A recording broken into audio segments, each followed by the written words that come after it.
All right, guys. Hi. Here we go with part 2 from 8B.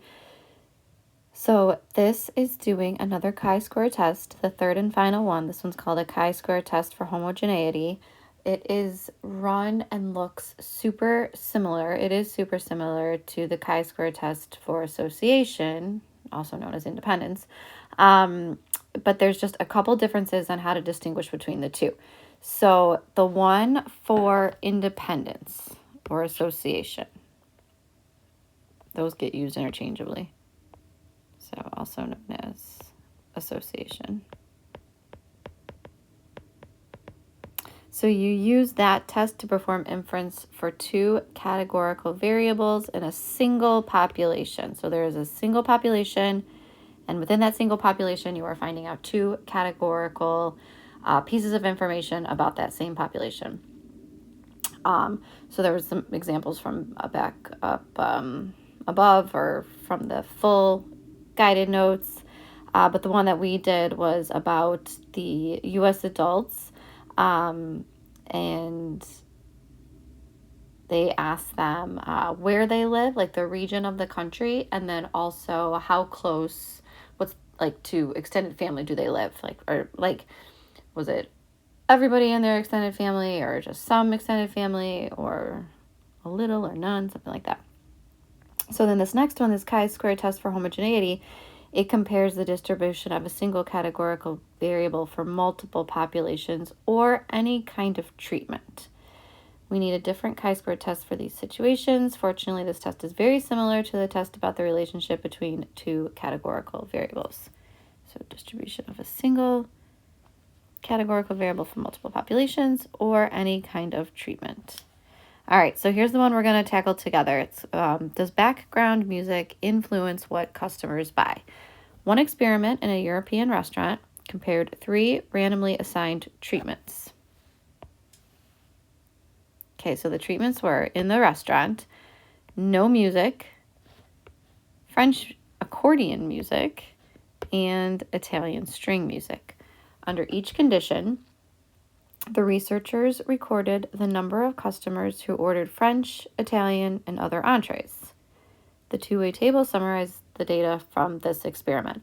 So you know it's not goodness of fit because you have a two-way table here. You've got two pieces of information, the entree ordered and the type of background music.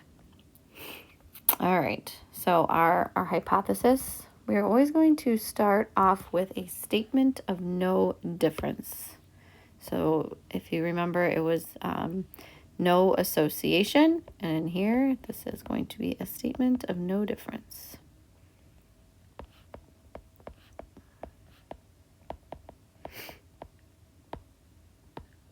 Okay, so in this case, there is no difference in the true distributions of entrees ordered at this restaurant when no music, French accordion music, or Italian string music is played. So basically, it's the same restaurant, right? Whatever music is playing is not going to impact what type of entree is ordered. So in general, the null hypothesis is a test comparing the distribution of a categorical variable for 2 or more populations or treatments, says that there is no difference in the distributions. So in this case, the treatments would be the music played.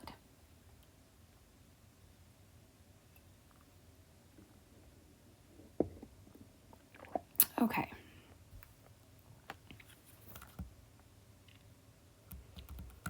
As with the chi-square test for independence, the alternative hypothesis says that the null hypothesis isn't true. So instead of there's no difference, there is a difference in the true distributions of entrees ordered at this restaurant when no music, French accordion music, or Italian string music is played. The alternative hypothesis does not state that all of the distributions are different. Instead, the alternative hypothesis is true, even if just one of the true distributions is different from the others. Okay. Any difference among the 3 observed distributions of entrees ordered is evidence against the null hypothesis and in favor of the alternative hypothesis.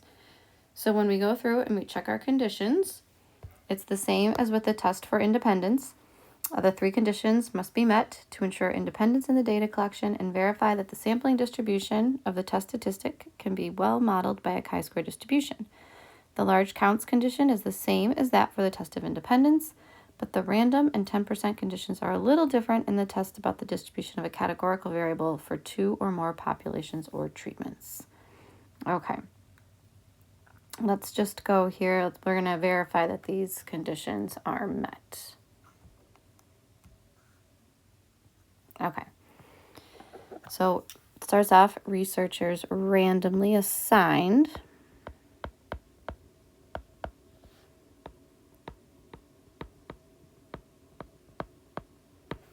the three treatments. In this case, we don't need to check the 10% condition because customers in the experiment weren't randomly selected.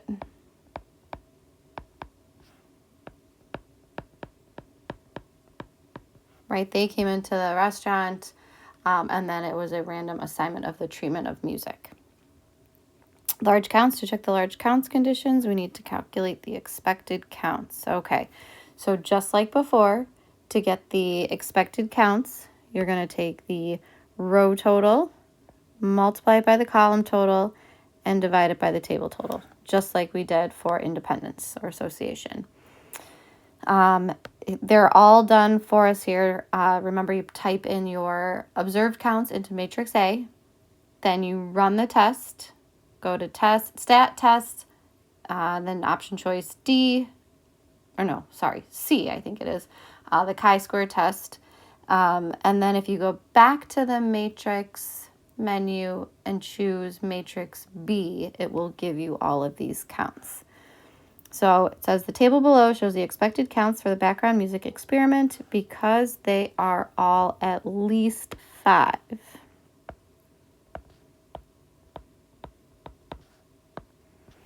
The large counts condition is met.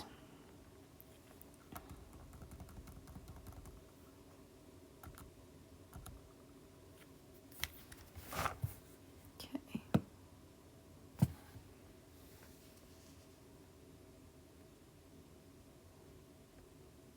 Now we're going to go and calculate the test statistic.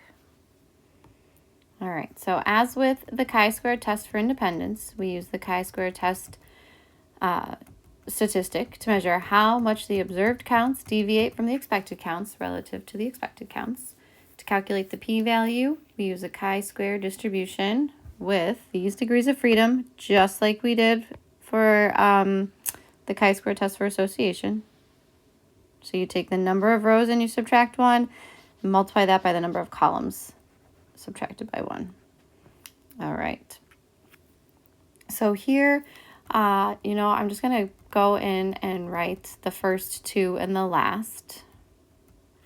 And then I'll go ahead and write out all these different contributors, though, so that you can see them. So you had an observed count of 30 minus 34.22 divided by the 34.22.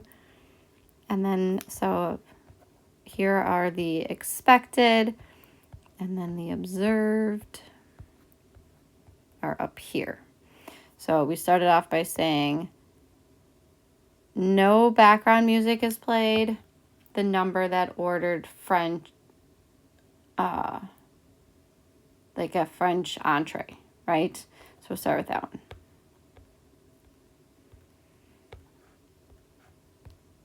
Okay, and then we'll go to the next one, 39 minus 30.56 divided by the expected count there. And then all the way to the end, 35 minus 39.06 divided by 39.06. Okay, so I guess I better just go ahead and write all of these in for you so you've got them. So this is 0.5204. Then we've got 2.3309. Then we've got 0.5204, 0.0073, 7.6745, 6.3954, 0.3974, and then this next one is just about 0, so 0.00041, and then 0.422. And that gives an overall chi-square test statistic of 18.27. We had a couple bigger ones in here, right? There was a 7, a 6, 2,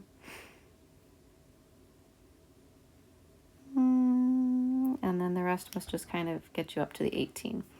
All right. This gives us a pretty small p-value, 0.0011. So you've got over here the chi-square test statistic of 18.27, and then this p-value of 0.0011. All right. Number of entree options, -1. Number of music choices, -1. So that's 2 times 2 gives us a degrees of freedom of 4. All right. So assuming background music has no effect on which entree a customer orders, there is this is the description of a p-value, 0.0011 probability of getting distributions of entree choice this different that we observed,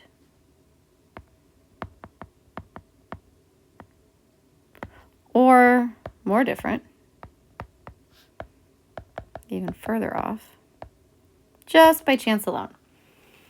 And since this p-value is less than our significance level of 0.05,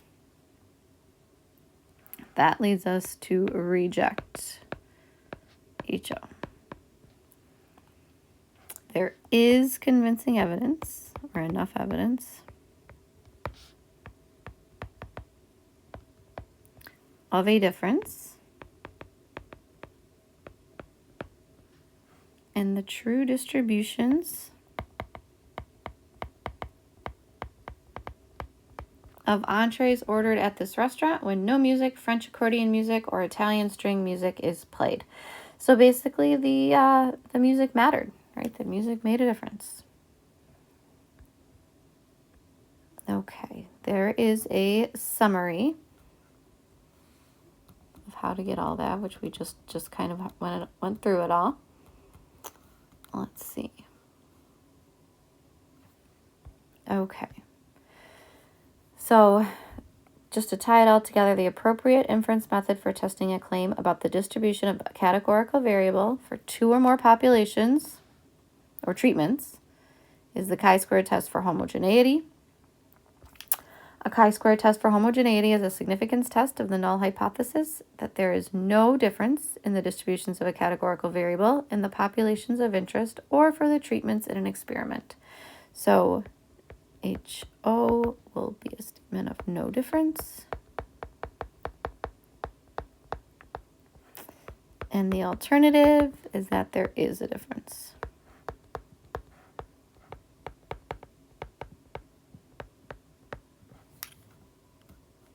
Okay. So now I think the last thing to just do quickly, and we can definitely talk about this tomorrow, but is just kind of how to tell which one it is, because these last two definitely look the same. Goodness of fit, you can kind of tell because it's just one categorical variable and how it's distributed, like the color of M&Ms or, you know, one of those, the sizes of cereal boxes, whatever. But this one makes it a little harder because they're both two-way tables and they look very similar. So both the chi-square test for independence and the chi-square test for homogeneity start with a two-way table of observed counts. They even calculate the test statistic, degrees of freedom, and the p-value in the same way. I think this should have a p here. Okay. However, the questions answered by these two tests are different. The chi-square test for independence tests whether 2 categorical variables are associated in some population of interest. chi-square test for homogeneity tests whether the distribution of a categorical variable is the same for each of several populations or treatments. The key to distinguishing these two tests is to consider how the data were produced. If the data comes from a single random variable, with the individuals classified according to two categorical variables, that is going to be the test for independence or association. If the data come from two or more independent random samples or treatment groups in a randomized experiment, that's when you use the chi-square test for homogeneity. Another way to help you distinguish these two tests is to consider the two sets of totals in the two-way table. In tests for homogeneity, one set of totals is known by the researchers before the data are collected. For example, in the observational study comparing opinions about speaking English, researchers knew in advance that they would survey 1,000 people from Australia, 1,460 from the UK, and 1,003 from the United States. Likewise, in a randomized experiment, researchers know the number of individuals in each treatment group before the experiment begins. In both cases, only one set of totals was left to vary. This is consistent with the design of the study. Select independent random samples or randomly assigned treatments and compare the distribution of a single categorical variable. In a test for independence, neither set of totals is known in advance. In the observational study about snowmobile use in Yellowstone, the researchers didn't know anything about either variable ahead of time. They only knew that they would survey 1,526 winter visitors. This is consistent with the design of the study. Select one sample and record the values of two variables for each member. All right, so here we go. We've got just one situation left. We'll figure it out. Okay.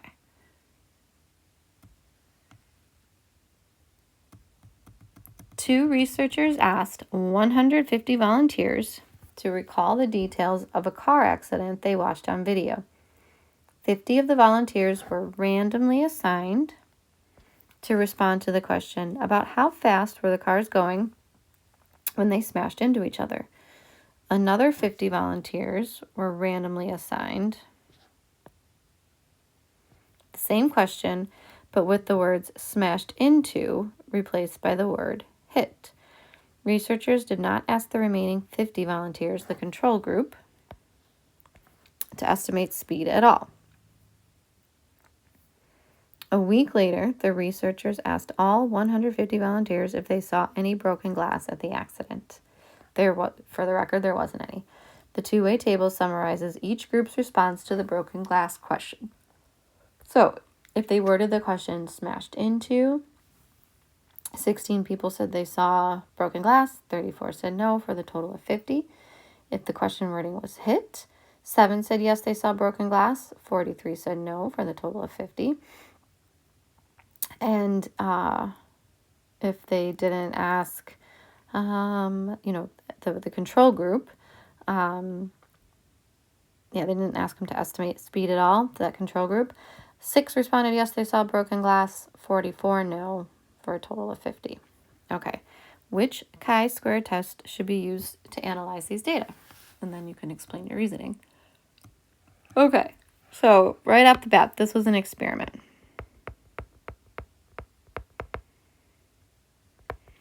With random assignment of treatments, or randomly assigned treatments. So that means that we should use the chi-square test for homogeneity. Okay, and if we had to state the hypothesis, we would say the true proportions of people, like the ones in this study,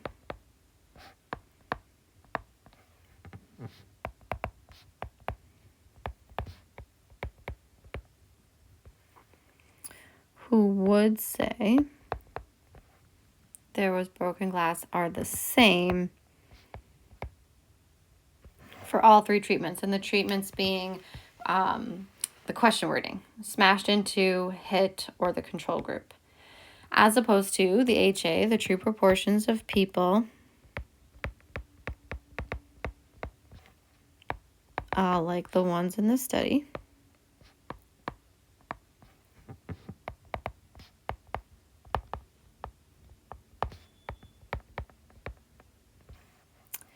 Who would say there was broken glass are not the same for all 3 treatments. Okay, the p-value, they're just going to tell us the p-value for this test is 0.02. What conclusion would you make at the 0.01 significance level? Okay, so 0.02 is greater than the stated significance level, which means we fail to reject HO.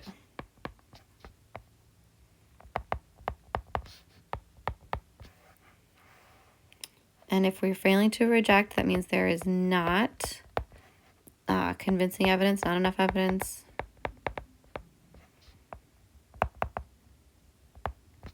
to suggest that the proportions of people like the ones in the study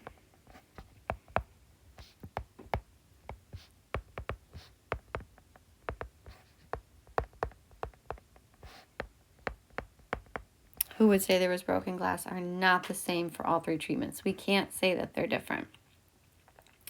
If you wanted to increase the power, just like before, you can increase significance level. So maybe 0.05. Or you could increase